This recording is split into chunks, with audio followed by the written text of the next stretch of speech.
Assalamualaikum warahmatullahi wabarakatuh. Ayeuna urang belajar bahasa Sunda deui nyaeta tentang Pesta Agustusan halaman 20. Ngaregepkeun. Ibu atanapi bapak guru bade maos karangan pek ku hidep regepkeun. Pesta Agustusan. Saban bulan Agustus loba raramean. Di kota atawa di kampung sarua wae diayakeun panggung hiburan. Pikeun kesenian. Ditambah deui ku kagiatan olahraga. Naon sababna meuni sakitu ramena? Kapan eta teh Pesta Agustusan tea?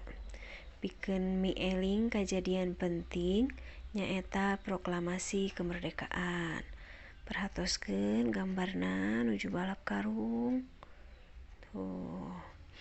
Salajengna anu sok dipake tempatna biasana di lapang. Aya balap karung jeung balap kurupuk. Sok aya tarik tambang deui. Jeung balap make jajangkungan. Sok aya main rebutan deui. Rupa-rupa barang digantungkeun dina luhur tihang, ditancepkeun di tengah lapang. Tihangna teh aya nu bahanna tina tangkal jambe, aya deui anu tina awi gombong. Peutingna sok diayakeun hiburan pikeun manggungkeun rupa-rupa kasenian.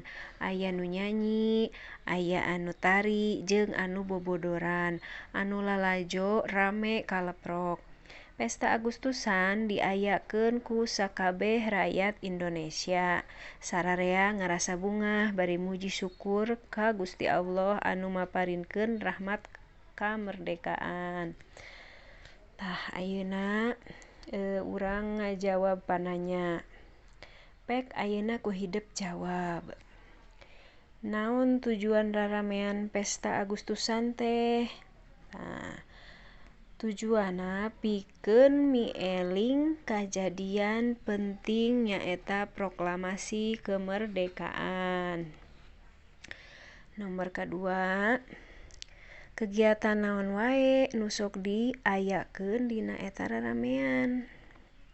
Nyaeta balap karung jeung balap kurupuk, tarik tambang jeung balap make jajangkungan. Anu katilu, naon anu disebut main rebutan? Nah, main rebutan teh nyaeta rupa-rupa barang digantungkeun dina luhur tihang. Nomor 4, tihang dina main rebutan teh tina bahan naon? Tina naon bahanna?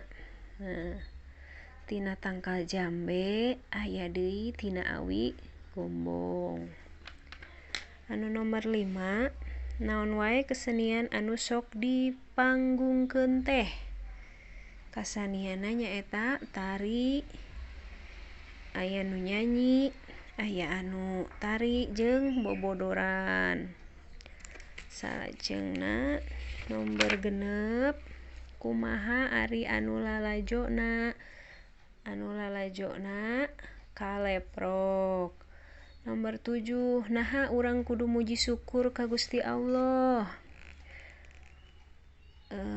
Sabab Gusti Allah anu maparinkeun rahmat kamerdekaan. Teras ayeuna nomor 8, sok aya naon wae ari Pesta Agustusan di tempat hidep. Tah, di tempat hidep sok aya naon Agustusan? Upami di dieu mah sok aya balap karung, balap kurupuk, ngasupkeun paku kana botol sareng sajabana. Nomor 8, peutingna sok aya naon dina Pesta Agustusan teh? Sok aya karaokean di dieu mah, sok aya bobodoran, sok aya tarian. Kusaha diayakeunna Pesta Agustusan teh? Ku warga satempat. Nah, hatur nuhun mung sakitu. Wassalamualaikum warahmatullahi wabarakatuh.